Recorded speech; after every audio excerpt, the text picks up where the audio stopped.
8:07 now. It's been an interesting few weeks since allegations of sexual assault and harassment were first made against the American movie mogul Harvey Weinstein. Since then, a catalogue of accusations have flooded in from Hollywood and then Westminster and around the media and other workplaces, with claims of people in power abusing their positions, intimidating younger, usually female colleagues, with comments and sometimes actions of a sexual nature. And then this has all prompted lots of conversations, and maybe you've had a conversation like this about what actually sexual harassment really is, and where is the line between harassment and its more innocent cousin, flirtation, perhaps. Some commentators say they fear men are now facing a witch hunt, and conversations that were once ordinary and fun are now being seen as seedy and predatory. BBC Radio Nottingham asked these drinkers in a Nottingham pub how they think what people regard as sexual harassment has changed over time. I do think years ago nobody would have thought, batted an eyelid at somebody, making a silly comment to them or putting their arm around them, talking to them, whereas now it's straight away, it's sexual harassment. I think it's wrong. You've got to be careful, but you have got to draw a line and not straight away go for the worst possible scenario, which a lot of it seems to be that. You can't say things today in the way that perhaps you would have done in a completely different era, a completely different climate, when everybody really behaved in a different way.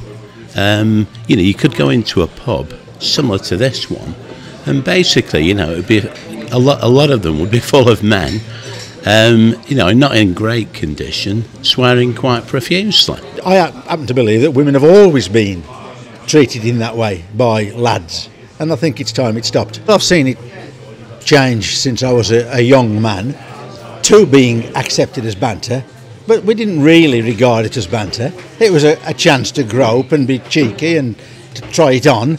And it's a good thing that it's now come to this. Well, that's quite revealing, isn't it? At the end there, an admission that, yes, this wasn't just banter, there was something more serious going on. Well, Sue Fish is the former Chief Constable of Nottinghamshire Police, and Mike Buchanan is the leader of the political party Justice for Men and Boys. And you might remember he stood for election in Ashfield in 2015. Morning, Sue. Morning, Mike. Good morning. Good morning, Andy. So, first of all, you obviously spent most of your working environment in a male-dominated climate. So, how much harassment / flirtation did you see in that time?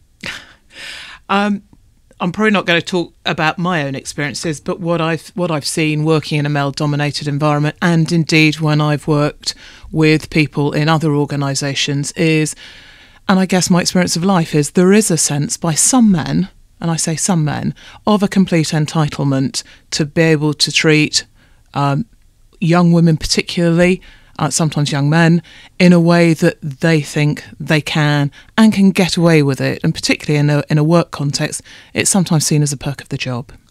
And what do you make of all the revelations now, the kind of allegations that are being thrown around, the discussion, healthy discussion, if you like, that's going on at the minute about what's okay and what's not? I think it's really disappointing, but it's not surprising. It probably reflects the experience that sadly, so many women have had, particularly in the workplace, and it's completely unnecessary. In what way? Well, why should it happen in a workplace? Why should it happen in the street? It stops women fulfilling their potential, and actually, now it's being called out for what it is. Perpetrators are also now being held to account, and their careers, their lives are also down the pan, and that just feels like the wrong place. It's about treating people, whether you're male, whether you're female, with dignity, with respect, and valuing what people can bring to the workplace or to a social setting. Mike, what do you make of this discussion that's going on at the moment over sexual harassment? I think the idea that it's commonplace is absolutely ludicrous. I spent 30 years in the business world and never came across one example of a woman claiming to have been sexually harassed. This is all... Well, claiming to and actually being sexually harassed is slightly different though, isn't it? Because that's what we're seeing now, is all these people who were sexually harassed in the past coming out and saying, yeah, I was sexually harassed, and at the time I didn't feel I could say anything. No, these are people claiming, these are women claiming to have been sexually harassed. And if we believe them, then we're basically saying that men are guilty until proven innocent. Well, some men obviously are guilty, aren't they? Well, some are, but the majority aren't. There are some very unattractive women, including feminist politicians, who are claiming to have faced sexual harassment. Their claims simply are not credible. I mean, perhaps they're fantasising. Who knows? I'm sorry. I'm not sure I heard you correctly there. You did, as I understood it, did you say that you would only be sexually harassed if you were good looking? Is that what you were saying? No, I'm not saying that. But the sheer scale on which women, and it's usually unattractive women, claim to have been sexually harassed is simply not credible. Why does a woman's appearance make any difference to this discussion? Because, if she's more attractive, she's going to get more attention from men. It's very simple. Sue Fish, do you think that's true? Well, I'm not often rendered speechless, but that perhaps is a moment where I have been. Why? Well, it's laughable, to be fair.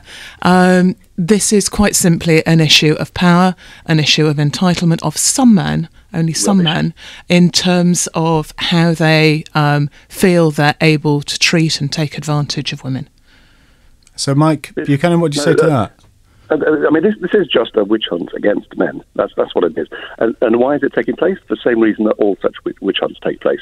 To shame men and to soften them up for ever more assaults on their human rights by feminists in government and elsewhere.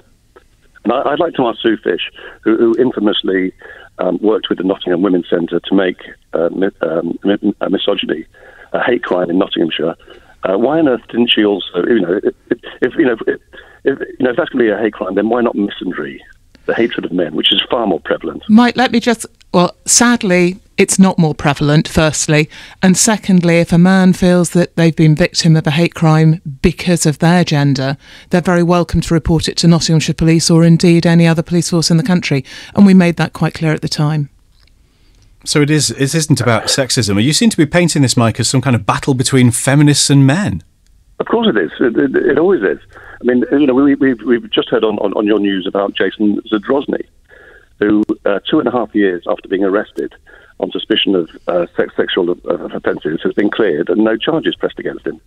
So why on earth do men, so his life's been very badly damaged, and yet there are no charges against him. I mean, why?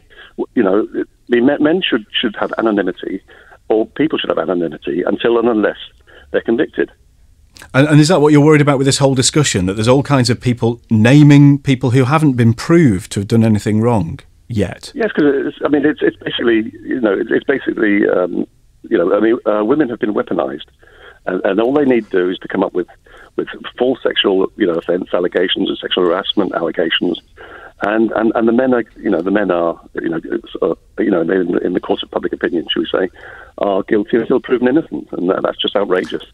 Sue Fish, you've got a man here who is feeling oppressed, and I think, judging by what he's saying, he feels mankind is in some way oppressed. What do you make of that?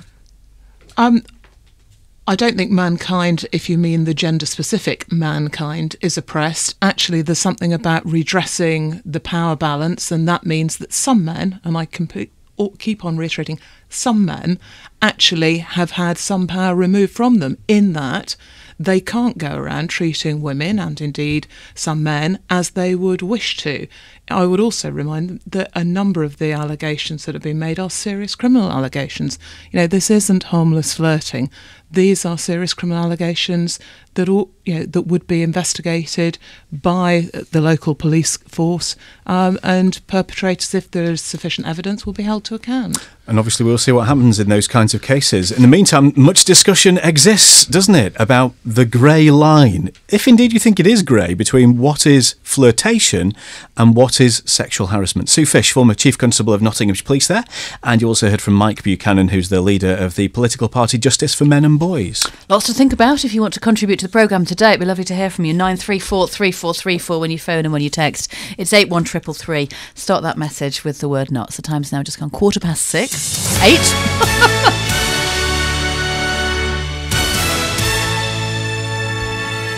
If you want to have your say, then happy to hear from you, especially on where you think that line actually is. Perhaps you know someone who you think did cross that line between flirting and harassment. Where do you think the line actually is, though? And is it a grey line? Is it something that is for debate? 0115 934 3434 is the number. When you text, it's NOTS plus your message to 81333. In fact, Ray from Lenton has been talking about this. He says it works both ways. There are sometimes that you can see a male reporter speaking to a woman, and the woman would have her skirt right up to her thigh, and it's like the woman is flaunting it. Therefore, it would not be the man's fault. What? What would not That's be the what man's Ray fault? says. What? I don't know. Harassing her? Is she asking for? Is that what he's saying? Asking for what? Asking for harassment. Seems to be the suggestion. Because of what she's wearing? Okay. I think what he's saying, to be fair to him, he's saying some women use sex to promote whatever it is that they want to promote. To get what they want. Yeah. Men and women probably do that and have done that for time immemorial. But when there's a power imbalance and when it's used as maybe a perk of the job by someone in seniority, that's what seems to have been going on in many places up and down the land. But it's interesting, isn't it? And is there a line? I'm not even sure there is a line. You don't think there is, do you? Murky line. I think it's quite clear. You think it's black and white? I think it's quite clear. If you want to go on a date with someone, you can kind of ask them. And I can't see how people are getting confused by this. You know what men are like, though? They're quite shy, some of them. And you might flirt with someone before you ask them on a date because you don't know whether you're going to be knocked back, and that could hurt your feelings. So you'd flirt a bit first, wouldn't you? I think people know quite clearly, don't they? What's flirting and what's going too far and what's taking advantage and what's being a sleaze and what's being a lech. And most men I know exactly where that line is. And, you know, they don't cross it. Especially at work. It's the last thing you want. 8:20. Good morning. It's BBC Radio Nottingham.